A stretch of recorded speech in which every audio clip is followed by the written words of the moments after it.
Antarësimi në Bashkimin Evropian është angazhimi strategjik dhe prioriteti politikës së jashtme të Serbisë, tha presidenti Aleksandar Vučić pas takimit me presidenten e Komisionit Evropian Ursula von der Leyen në Beograd. Ai gjithashtu tha se një pjesë e bisedës së tyre ju referua domosdoshmërisht së ruajtjes së paqes dhe stabilitetit si dhe dialogut midis Beogradit dhe Prishtinës dhe shprehu besimin e tij se dialogu do të vazhdojë me një ton konstruktiv. Presidentja e Komisionit Evropian Ursula von der Leyen theksoi se tani është momenti i duhur që Serbia të ndërmerr hapa konkrete drejt antarësimit në Union dhe kujtoi se brenda planit të rritjes për Ballkanin Perëndimor, Serbia tashmë ka marrë më shumë se 100 milion euro për investime dhe do të merr edhe më shumë. Presidentja e Komisionit Evropian udhtoi nga Beogradi për në Prishtinë, ku fillimisht u takua me presidenten e Kosovës Vjosa Osmani dhe më pas me kryeministrin e mandatin teknik Albin Kurti në ndërtesën e Kuvendit të Kosovës. Ursula von der Leyen qëndroi në Beograd dhe në Prishtinë si pjesë e turneut të saj ballkanik, i cili filloi në Shqipëri, të hënën vazhdoi në Maltezi dhe Bosnjë-Hercegovinë dhe destinacioni i saj përfundimtar është Maqedonia e Veriut. Fokusi i diskutimit është progresi i vendeve të rajonit në rrugën drejt europiane dhe plani i rritjes prej 6 miliardë eurosh. Ministri i Punëve të Jashtme Marko Gjurić tha në Kampala se po merr pjesë në samitin e lëvizjes së painkuadruarve se Serbia qëndron e pavarur dhe se miqtë më të mëdhenj të Serbisë kur bëhet fjala për Kosovën dhe Metohinion pikërisht midis vendeve të kësaj lëvizje, një nga themeluesit e së cilës ishte RFSJ. Gjurić theksoi se vendet e ish Jugosllavisë, Serbia ka rrjetin më të zhvilluar të misioneve diplomatike dhe konsullore në Afrikë, ku ka ambasada, konsulata, nderi dhe të përgjithshme në shumë vende. Delegacioni serb pati takime me ministrin e jashtëm të Tunizisë dhe Algjerisë në margjinat e samitit. Në takimin me ministrin tunizian Nafti, Gjurić theksoi se Serbia vlerëson shumë qëndrimin parimor të Tunizisë për të mos e njohur pavarësinë e shpallur nuancisht të Kosovës, e cila siç vlerësoi ai konfirmoi angazhimin e vendit ndaj parimeve themelore të së drejtës ndërkombëtare dhe miqësisë së fortë ndaj Serbisë.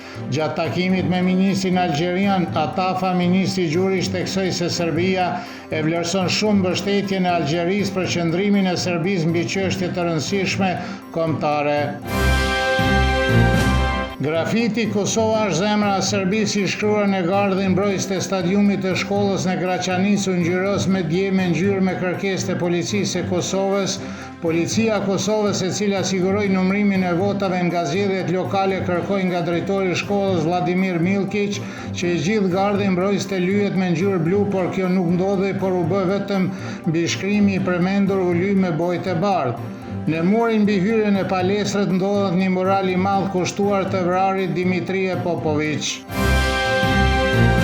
Ish udhëheqësi i Kosovës Azem Vllasi beson se rezultatet e zgjedhjeve lokale nuk do të ndikojnë në formimin e qeverisë, por theksoi se lëvizja vetvendosje nuk ka kapacitet për të formuar një qeveri të re pa koalicion. Sipas tij, koalicioni më i dëshirueshëm do të ishte midis lëvizjes vetvendosje dhe Lëvizjes Demokratike të Kosovës.